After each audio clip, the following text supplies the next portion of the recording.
इस वीडियो में हम लोग इंडियन कॉन्स्टिट्यूशन से रिलेटेड कुछ इम्पोर्टेंट क्वेश्चन देखने वाले हैं जो कि आपके प्रीलिम्स एग्ज़ाम या फिर और भी कोई कॉम्पिटिटिव एग्ज़ाम के लिए बहुत ही इम्पोर्टेंट क्वेश्चन है। ये जो क्वेश्चन है वो संविधान सभा में उद्देशिका से रिलेटेड है। तो चलिए देख लेते हैं क्या क्वेश्चन है। इसमें पहला क्वेश्चन पूछा गया है, भारत सरकार अधिनियम के अधीन एक संरक्षक न्यायालय का गठन किया गया जो कहलाता था। भारत सरकार अधिनियम के अधीन एक संरक्षक न्यायालय का गठन किया गया था जो कि फेडरल कोर्ट कहलाता है, यानी कि संघीय न्यायालय। ये भारत सरकार अधिनियम 1935 के अधीन इंडियन गवर्नमेंट एक्ट 1935 के अधीन ही किया गया था, जिसे फेडरल कोर्ट कहा जाता है। और इसका जो मुख्य कार्य था, इसका जो उद्देश्य था वह यह था कि जो हमारा संघ है, इस फेडरल कोर्ट का जो उद्देश्य था वो संघ और इसमें शामिल होने वाली इकाइयों के बीच उठे संवैधानिक विवादों का निपटारा करना था और सिविल और आपराधिक मामलों की अपीलें प्रिवी काउंसिल में की जाती थी। ये हमारा पहला क्वेश्चन है जिसका आंसर फेडरल कोर्ट है। और नेक्स्ट क्वेश्चन हम लोग देखते हैं। नेक्स्ट क्वेश्चन पूछा है, माउंटबेटन योजना के परिणाम स्वरूप अधिनियम पारित किया गया था। माउंटबेटन योजना के परिणाम स्वरूप भारत स्वतंत्रता अधिनियम 1947 ये पारित किया गया था। यह अधिनियम ब्रिटिश संसद द्वारा 18 जुलाई को पारित किया गया था। 18 जुलाई 1947 को पारित किया गया था। माउंटबेटन योजना के परिणाम स्वरूप अधिनियम जो पारित किया गया था वो भारत स्वतंत्रता अधिनियम है जो कि 18 जुलाई 1947 को पारित किया गया था। चलते हैं नेक्स्ट क्वेश्चन के ऊपर। नेक्स्ट क्वेश्चन पूछा है, संविधान सभा की प्रथम बैठक हुई थी। संविधान सभा की प्रथम बैठक 9 दिसंबर 1946 की हुई थी, जो कि हमारा ऑप्शन नंबर ए है। संविधान सभा का गठन 1946 में हुआ था। इसकी प्रथम बैठक 9 दिसंबर 1946 को हुई थी, जिसमें कुल 389 सदस्य थे। जब बैठक हुई उसमें टोटल 389 सदस्य थे। 389 सदस्य में जिनमें से 292 सदस्य ब्रिटिश भारत के प्रांतों से थे और इनमें से जो 93 थी वो देसी रियासतें थी और इनमें और 4 प्रतिनिधि ब्रिटिश भारत के मुक्त आयुक्तों से प्रांतों से चुनकर आए थे। यानी कि ये 292 और ये 93 और ये 4, ये टोटल मिलकर 389 हुआ। यानी कि जो हमारे संविधान सभा की प्रथम बैठक हुई थी वो 9 दिसंबर 1946 को हुई थी, जिसमें से टोटल 389 सदस्य थे, जिनमें से 292 ब्रिटिश भारत के प्रांतों से थे और 93 देसी रियासतें थी और 4 प्रतिनिधि ब्रिटिश भारत के मुक्त प्रांतों से चुनकर आए थे। चलते हैं नेक्स्ट क्वेश्चन के ऊपर। नेक्स्ट क्वेश्चन पूछा है, संविधान सभा की प्रथम बैठक जो कि 9/12/1946 को बुलाई गई थी, उसकी अध्यक्षता निम्न में से किसके द्वारा की गई थी। ये जो अभी हम लोगों ने देखा कि 9 दिसंबर यानी कि 9/12/1946 को जो बुलाई गई थी, इसके जो अध्यक्ष थे वो श्री S.N. सिन्हा यानी कि डॉक्टर सच्चिदानंद सिन्हा, जो इसी दिन संविधान सभा का अस्थायी अध्यक्ष चुना गया। जबकि 11 दिसंबर 1946 को यानी कि 11 दिसंबर 1946 को डॉक्टर राजेंद्र प्रसाद संविधान सभा के अस्थायी सदस्य चुन लिए गए।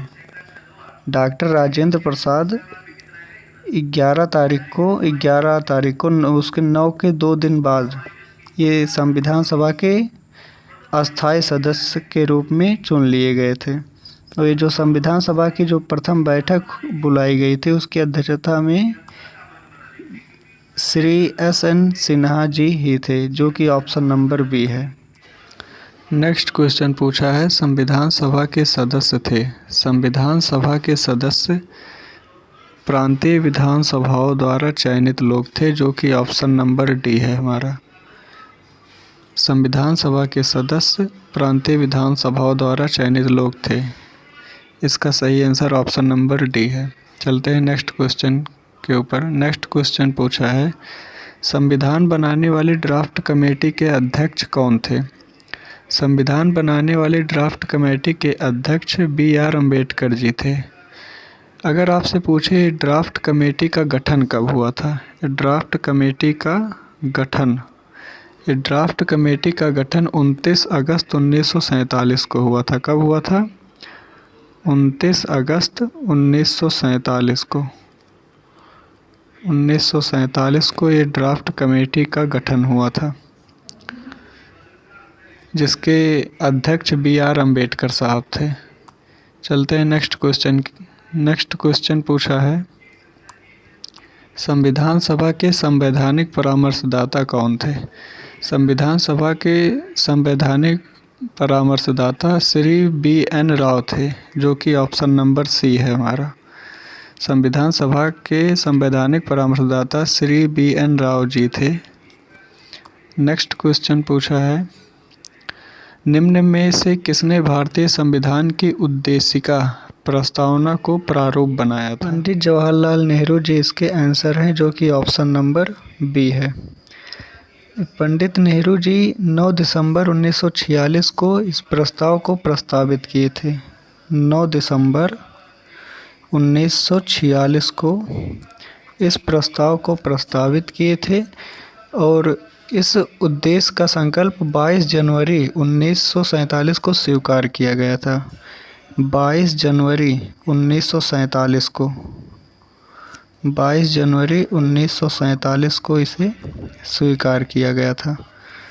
यानी कि ये पंडित नेहरू जी इस उद्देश्य प्रस्ताव को 9 दिसंबर 1946 को प्रस्तावित किए थे और इसे स्वीकार किया गया था 22 जनवरी 1947 को। और इसका ऑप्शन नंबर भी सही होगा। पंडित जवाहरलाल नेहरू जी ने भारतीय संविधान की उद्देशिका को प्रारूप बनाया था। नेक्स्ट क्वेश्चन है, संविधान सभा द्वारा विचलित भारत का संविधान अंतिम रूप से अंगीकृत एवं अधिनियमित किया गया था 26 नवंबर 1949 को, जो कि हमारे प्रियम्बल में भी है। अगर हम प्रियम्बल को एक बार आपको दिखाएं, प्रियम्बल देख लीजिए आप, इसमें लिखा भी है कि दृढ़ संकल्प होकर अपनी इस संविधान सभा में आज तारीख 26 नवंबर 1949 को एतद द्वारा इस संविधान को अंगीकृत, अधिनियमित और आत्मार्पित करते हैं। यानी कि जो 26 नवंबर 1949 को अंगीकृत, अधिनियमित और आत्मार्पित किया गया था, ये हमारे उद्देशिका में ही लिखा है। सो इसका आंसर हमें मिल ही गया है कि इसका आंसर 26 नवंबर 1949 को होगा और इसे लागू किया गया था। ये बनकर तैयार हो गया था 26 नवंबर 1949 को और इसे लागू किया गया था 26 जनवरी 1950 को। इसका सही आंसर होगा 26 नवंबर 1949। चलते हैं नेक्स्ट क्वेश्चन के ऊपर। नेक्स्ट क्वेश्चन है, संविधान बनाने का काम कब पूर्ण हो गया था? संविधान, अभी हमने बताया आपको कि संविधान 26 नवंबर 1949 को बन गया था। हमारा संविधान बनकर तैयार हो गया था 26 नवंबर 1949 को। ये है ऑप्शन नंबर ए। ये ऑप्शन नंबर ए सही है इसका। 26 नवंबर 1949 को बनकर तैयार हो गया था और इसे लागू किया गया था 26 जनवरी 1950 को। 1950 को लागू किया गया था। इसका सही आंसर होगा ऑप्शन नंबर ए। चलते हैं नेक्स्ट क्वेश्चन के ऊपर। संविधान सभा के अध्यक्ष थे। संविधान सभा के अध्यक्ष कौन थे? डॉक्टर राजेंद्र प्रसाद। संविधान सभा के और अध्यक्ष डॉक्टर राजेंद्र प्रसाद थे। और अगर आपसे पूछे कि संविधान सभा के अस्थायी अध्यक्ष कौन थे? संविधान सभा के अस्थायी अध्यक्ष डॉक्टर सच्चिदानंद सिन्हा जी थे। डॉक्टर सच्चिदानंद सिन्हा जी, ये 9 दिसंबर 1946 को ये 9 दिसंबर 1946 को ये अस्थायी सदस्य चुने गए थे, लेकिन बाद में उसके 2 दिन बाद 11 दिसंबर 1946 को 11 दिसंबर 1946 को डॉक्टर राजेंद्र प्रसाद जी संविधान सभा के अस्थायी अध्यक्ष चुने गए थे 11 दिसंबर 1946 को, यानी कि संविधान सभा के अध्यक्ष थे। इसका सही आंसर होगा डॉक्टर राजेंद्र प्रसाद जी, जो कि ऑप्शन नंबर सी है। चलते हैं नेक्स्ट क्वेश्चन के ऊपर। नेक्स्ट क्वेश्चन पूछा है, संविधान पर संविधान सभा के सदस्यों का अंतिम रूप से हस्ताक्षर हुआ था। इसका सही आंसर होगा ऑप्शन नंबर ए 24 जनवरी 1950। 24 जनवरी 1950 को संविधान सभा के सदस्यों का अंतिम रूप से हस्ताक्षर हुआ था, और ये 24 जनवरी 1950 को 284 सदस्यों ने हस्ताक्षर किया था। इसका सही आंसर होगा ऑप्शन नंबर ए, जो कि है 24 जनवरी 1950। नेक्स्ट क्वेश्चन देखते हैं। नेक्स्ट क्वेश्चन पूछा गया है, संविधान सभा के अध्यक्ष ने संविधान पर हस्ताक्षर किया। निम्नलिखित में से किस तिथि को? संविधान सभा के अध्यक्ष ने संविधान पर 26 नवंबर 1949 को हस्ताक्षर किए थे। 26 नवंबर 1949 को ऑप्शन नंबर सी सही है। नेक्स्ट क्वेश्चन है, संविधान सभा ने राष्ट्रीय ध्वज तिरंगा को स्वीकार किया। संविधान सभा ने राष्ट्रीय ध्वज तिरंगा को 22 जुलाई 1947 को स्वीकार किया, जो कि ऑप्शन नंबर सी है, वो सही है। संविधान सभा ने राष्ट्रीय ध्वज तिरंगा को 22 जुलाई 1947 को स्वीकार किया था। नेक्स्ट क्वेश्चन पूछा गया है, विधिक सेवा दिवस कब मनाया जाता है? विधिक सेवा दिवस 9 नवंबर से मनाया जाता है। उच्चतम न्यायालय ने 1995 से, कब से? 1995 से समाज के कमज़ोर वर्गों को विधिक सहायता प्राप्त कराने और उन्हें जागरूक करने के उद्देश्य से 9 नवंबर को विधिक सेवा दिवस के रूप में मनाते हैं। नेक्स्ट क्वेश्चन पूछा है, भारत में किस तारीख को प्रत्येक वर्ष विधि दिवस मनाई जाती है? विधि दिवस, पिछले क्वेश्चन में क्या था? पिछले क्वेश्चन में विधिक दिवस था। अगर आप शब्द को ध्यान दें तो पिछले क्वेश्चन में था कि विधिक दिवस कब मनाया जाता है। विधिक दिवस जो है वो 9 अक्टूबर को मनाया जाता है। और अगर आपसे विधिक दिवस पूछे, विधि दिवस, तो विधि दिवस प्रत्येक वर्ष 26 नवंबर को मनाया जाता है। 26 नवंबर को प्रत्येक वर्ष विधि दिवस मनाया जाता है। और अगर आपसे पूछे कि विधि दिवस कब से मनाया जाता है, तो विधि दिवस 1979 से मनाया जाता है। कब से मनाया जाता है? 1979 से विधि दिवस मनाया जाता है। और कब मनाया जाता है? 26 नवंबर को। चलते हैं नेक्स्ट क्वेश्चन। नेक्स्ट क्वेश्चन पूछा है, विधिक संप्रभुता भारतीय संविधान में निवास करती है, न कि भारत के लोगों में। यह विचारधारा व्यक्त की गई थी कौन से केस में? 4 केस दिया गया है। इसमें ये पूछा है कि जो विधिक संप्रभुता है वो भारत के संविधान में निवास करती है, या कौन से जजमेंट में कहा गया था? यह कहा गया था केशवानंद भारती जजमेंट में। केशवानंद भारती जजमेंट में कहा गया था कि जो विधिक संप्रभुता है वो भारतीय संविधान में निवास करती है। और इस जजमेंट में क्या कहा गया? इस जजमेंट में और कहा गया था कि जो सेपरेशन ऑफ पावर है, सेपरेशन ऑफ पावर वो बेसिक स्ट्रक्चर ऑफ कॉन्स्टिट्यूशन है। और इसमें कहा गया था कि 24वां संविधान संशोधन जो है वो वैलिड है।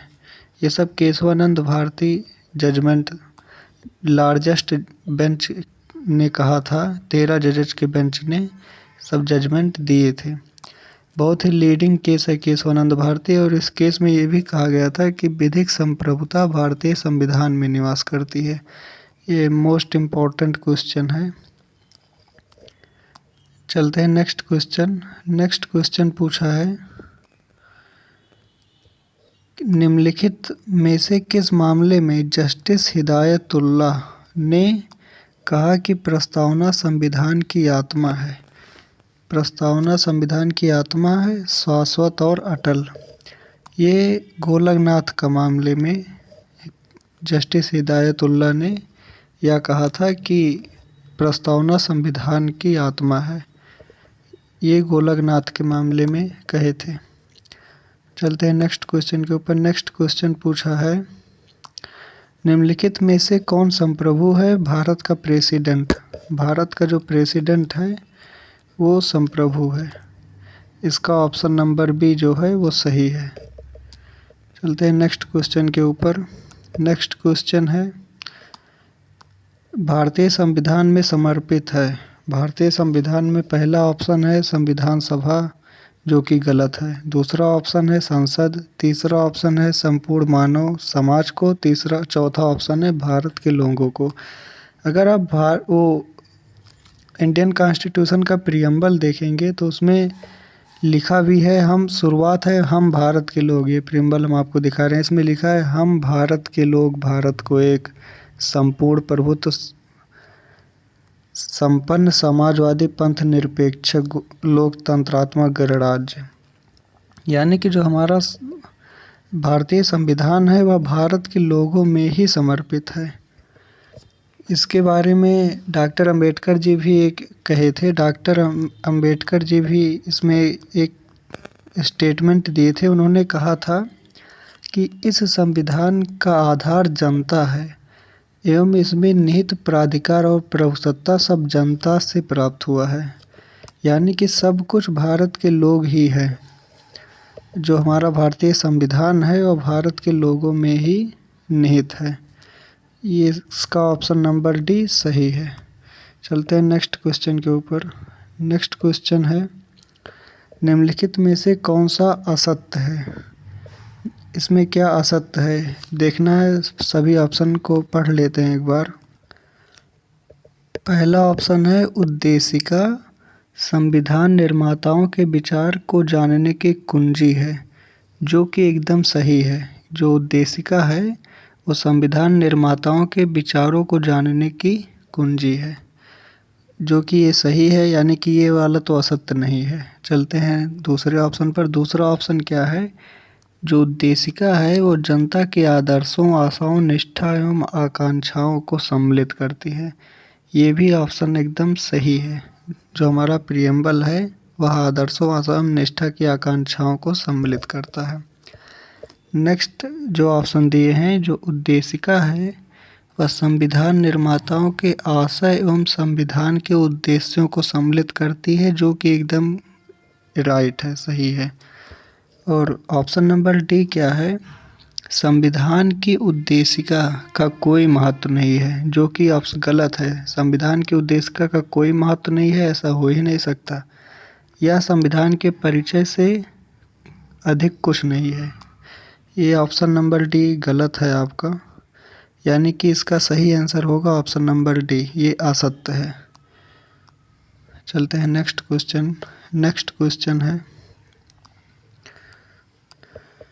भारत के संविधान की प्रस्तावना में भारत के लोगों ने Bharat co dot dot dot है बनाने के लिए संकल्प किया। यानी कि जो हमारा प्रियम्बल है उसमें क्या लिखा है, हम आपको डायरेक्ट प्रियम्बल ही दिखा देते हैं। प्रियम्बल में देखिए लिखा है, हम भारत के लोग भारत को एक संपूर्ण प्रभुत्व संपन्न समाजवादी पंथ निरपेक्ष लोकतंत्रात्मक गणराज्य बनाने के लिए। यानी कि इसमें जो क्वेश्चन पूछा है वो ये है कि भारत के संविधान की प्रस्तावना में भारत के लोगों ने भारत को क्या बनाने के लिए। इसमें पहला ऑप्शन दिया है प्रभुत्व संपन्न लोकतंत्रात्मक गणराज्य, दूसरा ऑप्शन ये है, तीसरा ऑप्शन ये है, चौथा ऑप्शन ये है। अब इसमें देख लीजिए क्या लिखा है कि संपूर्ण प्रभुत्व संपन्न समाजवादी पंथ निरपेक्ष लोकतांत्रिक गणराज्य। यानी कि इसका कौन सा ऑप्शन सही है? इसका ऑप्शन नंबर सी जो है वो सही है बिल्कुल। इसमें लिखा है प्रभुत्व संपन्न समाजवादी पंथ निरपेक्ष लोकतांत्रिक गणराज्य, जो कि इसमें भी लिखा है संपूर्ण प्रभुत्व समाजवादी पंथ निरपेक्ष लोकतांत्रिक गणराज्य। इसका ऑप्शन नंबर सी जो है वो सही है कि हम भारत के लोग भारत को एक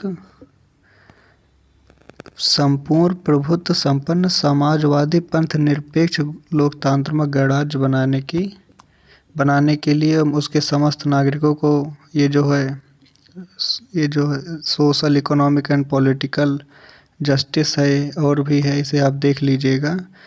ये अगर आपसे पूछे कि ये जो संपूर्ण प्रभुत्व ये समाजवादी पंथ निरपेक्ष लोकतांत्रिक गणराज्य है, इसे कॉन्स्टिट्यूशन में कब जोड़ा गया, तो इसे जोड़ा गया था 42nd अमेंडमेंट करके। कब? 42nd अमेंडमेंट करके 1976 में इस शब्द को जोड़ा गया, सेकुलर शब्द को। ये जो है समाजवादी पंथ निरपेक्ष लोकतांत्रिक गणराज्य, इतने शब्द को 42nd अमेंडमेंट करके 1976 में इंदिरा गांधी जी के शासनकाल में जोड़ा गया। यानी कि इसका सही आंसर ऑप्शन नंबर सी है। चलते हैं नेक्स्ट क्वेश्चन के ऊपर। नेक्स्ट क्वेश्चन है संविधान के निर्वचन में उद्देशिका। पहला ऑप्शन है पूर्ण असंगत है, दूसरा ऑप्शन है सुसंगत है किंतु वहीं जहां मूल संरचना के तत्वों को जानना है, और तीसरा ऑप्शन है सुसंगत है किंतु केवल संविधान की भावना जानने के लिए, और चौथा ऑप्शन दिए जहां किसी भी उपबंध का अर्थ संदिग्ध है वहां सुसंगत है। इसमें आपको बताना है कि सही ऑप्शन क्या है। इसमें सही ऑप्शन है ऑप्शन नंबर डी। एक केस आया था, हम आपको बता दें, इनरी बेरुबारे। केस का नाम था इनरी बेरुबारे केस। ये सॉरी सही से लिख नहीं हो रहा है, ये केस का नाम है और ये 1960 का केस है। इस केस में क्या हुआ था, इस केस में जजमेंट, सुप्रीम कोर्ट ने जजमेंट दिया था कि संविधान के किसी उपबंध की भाषा अस्पष्ट या संदिग्ध होने पर उसे अर्थ को स्पष्ट करने के लिए उद्देशिका से सहायता ली जाएगी। उद्देशिका को इसी अर्थ में संविधान की कुंजी भी कहे थे। यानी कि संविधान की कुंजी इसी केस में कहा गया था, इनरी बेरुबारू केस में। और कोई भी उपबंध भाषा अगर अस्पष्ट होने पर या संदिग्ध होने पर उसके अर्थ को स्पष्ट करने के लिए उद्देशिका का सहायता लिया जाता है। यानी कि इसका ऑप्शन नंबर डी जो है वो सही है। चलते हैं नेक्स्ट क्वेश्चन के ऊपर। नेक्स्ट क्वेश्चन पूछा है भारतीय संविधान की उद्देशिका। भारतीय संविधान, इसमें 4 ऑप्शन दिए हैं। 4 ऑप्शन में पहला ऑप्शन है संविधान का भाग नहीं है, जो कि गलत है। वह संविधान का भाग तो है ही, उद्देशिका संविधान का भाग है, यानी कि पहला ऑप्शन गलत है। तीसरा ऑप्शन क्या है, उस स्रोत को इंगित नहीं करती है जिससे संविधान को अधिकार प्राप्त होता है, जो कि गलत है।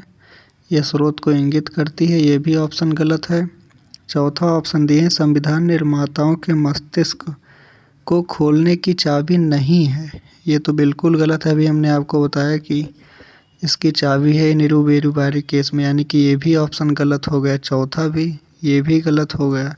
यानी कि इसका ऑप्शन नंबर जो बी है वो सही है, जो कहता है प्राप्त किए जाने वाले लक्ष्यों को इंगित करती है।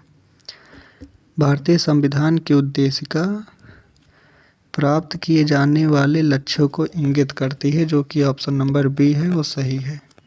चलते हैं नेक्स्ट क्वेश्चन के ऊपर। नेक्स्ट क्वेश्चन है